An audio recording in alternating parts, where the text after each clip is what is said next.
Bobby, it's your favorite president. I forgive you, Bobby, for being such a loser about the election.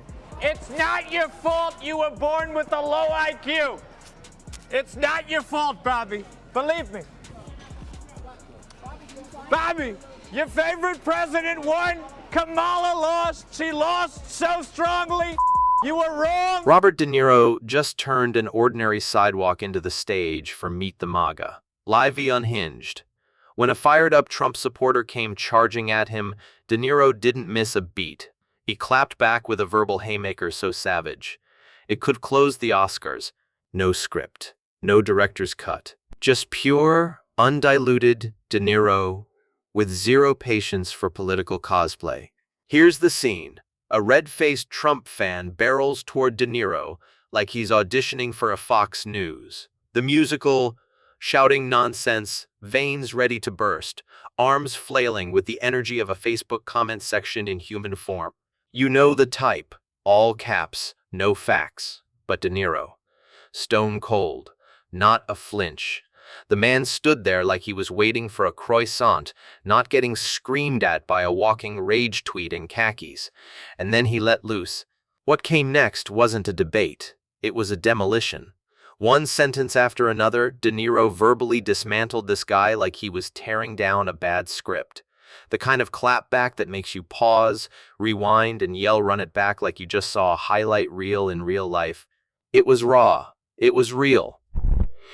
And it's got Trump's peer crew scrambling like interns at a press conference gone nuclear. Want to know exactly what De Niro said that sent shockwaves through MAGA country? Stick around. You're not going to want to miss a second of this unscripted masterclass in verbal annihilation. Are the true heroes. They stood and put their lives on the line for these lowlives, for Trump. They lied under oath. They lied under oath. Right. Who lied under oath? What are you telling me? Those two traitors behind you. Excuse me? Those two traitors behind you. They lied under oath? That's right. What are you saying? They're traitors. They're traitors. You gotta, I don't even know how to deal with you, my friend. I don't even know how to deal with you. That's not just some actor holding his ground. That's De Niro, the living embodiment of sit down and shut up energy. While the Trump loyalist flails around like a half-deflated inflatable outside a sketchy used car lot, De Niro doesn't blink, doesn't flinch, doesn't even shift his weight. It's like watching a granite statue out debate a malfunctioning leaf blower. The MAGA heckler throws out every recycled insult in the conspiracy starter pack. Hollywood sellout, elite scumbag, you're just a puppet, a chaotic word salad tossed with expired outrage and garnished with delusion. It's less of a political argument and more of a one-man broadcast from, Radio Purgatory. And De Niro, still standing, still stone cold, still undefeated. He's so blatantly stupid.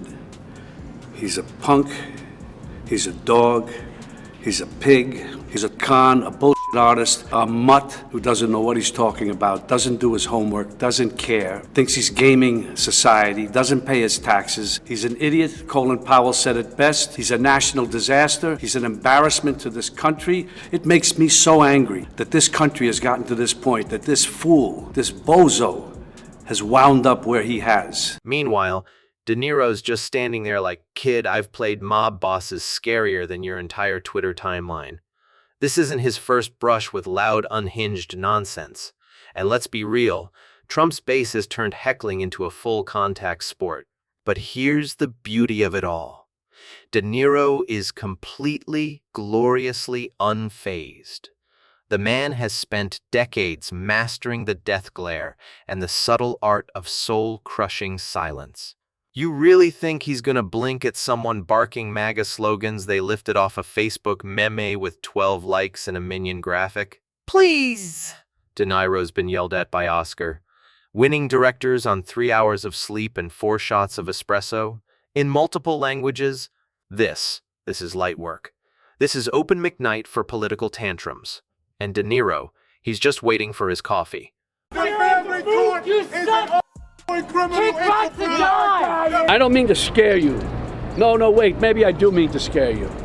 If Trump returns to the White House, you can kiss these freedoms goodbye that we all take for granted. And here's the part that really short-circuits brains in Trump world. De Niro doesn't just hold his ground, he doubles down. No retreat, no backpedaling, no carefully worded PR statement cooked up in a crisis room. Just full throttle ownership of the moment.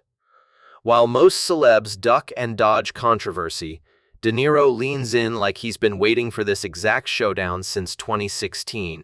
The Trump fan showed up hoping to intimidate an actor into silence, but all he did was hand De Niro a megaphone, and the perfect excuse to crank the volume. On one side, you've got a guy hollering with all the nuance of a bumper sticker and the blind loyalty of a fanboy at a rally. On the other, De Niro, dismantling the circus with deadpan sarcasm, surgical delivery, and a mental highlight reel of Trump's greatest hits and biggest disasters. Do you think our democracy is at risk in this election? I think that it is. I always keep saying democracy is great, of course, but democracy people take for granted. It's a word that some people don't even understand. They take it for granted. It's about right and wrong, period. The guy's a monster. He is beyond wrong. It's almost like he wants to do the most horrible things that he can think of in order to get. But I am here with sad Robert De Niro, which is horrible. You've said some terrible things about me, Mr. De Niro. So why don't you like me, Bob? What's the problem? Well, there's nothing to like about you. Is that right? Absolutely right. That's it. Well, what is there anything you do like, or you just really nothing? Nothing. Really? Not one thing do I like about you. Is that right? And I don't know if you're aware of it. Tell me, you're a sad actor, Bob. Well, the Oscars were rigged. You never won one. You never won. It was rigged by Dominion. De Niro barely even glances over his shoulder. Classic.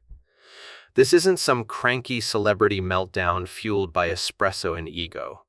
This is Robert De Niro, and he's been coming for Trump longer than most of Trump's lawyers have stuck around for a second paycheck. He didn't just hop on the anti-Trump bandwagon. He built the tracks, sold the tickets, and stood on the platform flipping double middle fingers as the Trump train sputtered by belching smoke and scandal. Long before it became trendy for Hollywood to take a stand, De Niro was already throwing punches, verbally, politically, unapologetically.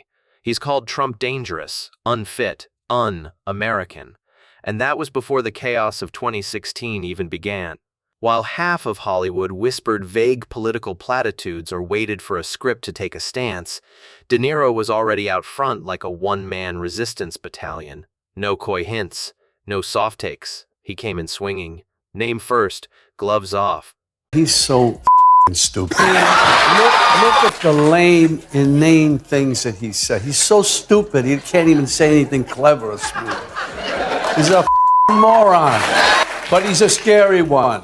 And in all seriousness, and we know it here, deeply insecure. He is a malignant narcissist. He's a socio-psychopath.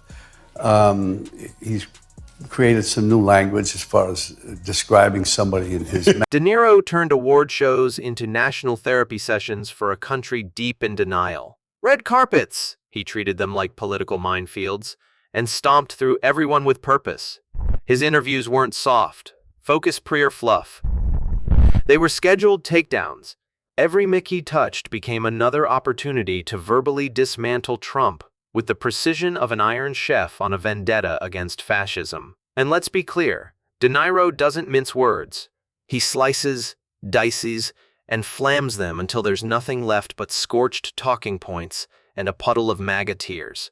Every public appearance was a sledgehammer to the glossy facade of Trumpism, while other celebrities cautiously mumbled about both sides and nervously watched their Q scores. De Niro went full throttle.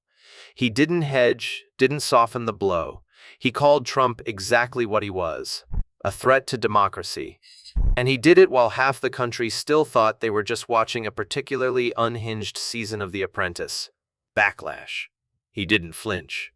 Ratings, irrelevant. Polite applause, he wasn't interested. De Niro came to unload truth like a dump truck barreling through a stage built on performative patriotism and secondhand spray tan fumes. Chief of Staff General Kelly reminded us that Trump admires Hitler and ridicules our American troops who died for us. He mumbles, he stumbles, and blubbers on, exhibiting clear signs of dementia. He promoted the Project 2025 agenda. That's all in 1 week. All in 1 week. De Niro didn't just criticize Trump. He scorched the earth again and again. Because for De Niro, this was never about the spotlight. It's always been about principle. So when a Trump supporter tries to get in his face, thinking a few recycled talking points and bumper sticker tantrums are going to shut him up, what they're really running into is nearly a decade of sharpened, no-nonsense fury. And De Niro's just hitting his stride. Fast forward to the latest chapter in this long-running De Niro versus delusion saga. You'd think it happened on a talk show or at some press junket, right? Nope. This showdown takes place right on a New York City sidewalk, De Niro's turf. Just another afternoon in the city. Coffee shops buzzing, people going about their day, and then out of nowhere, a MAGA megaphone in human form decides it's his big Broadway moment. He bursts into a solo performance of rage, yelling about De Niro being a traitor, accusing him of hating America, probably tossing in Hunter Biden's laptop for extra flair. I'm De Niro, ice cold. Doesn't perform. He just exists. And that's enough to dismantle the whole red-faced rant. Because when you've been standing firm against political chaos for as long as he has, sidewalk hecklers are just background noise. So what do you think about everything we've unpacked? De Niro's fearless clapback, the sidewalk standoff, a decade-long crusade against Trumpism, and the sheer cultural absurdity of it all. Are you cheering on De Niro's fire, or do you think the MAGA meltdown actually struck a chord? Drop your thoughts in the comments. I want to hear your take. And if you're into raw truth, sharp satire, and unfiltered political breakdowns like this one, hit that subscribe button, give the video a thumbs up, and share it with someone who needs a reality check. Thanks for watching, and I'll see you in the next one.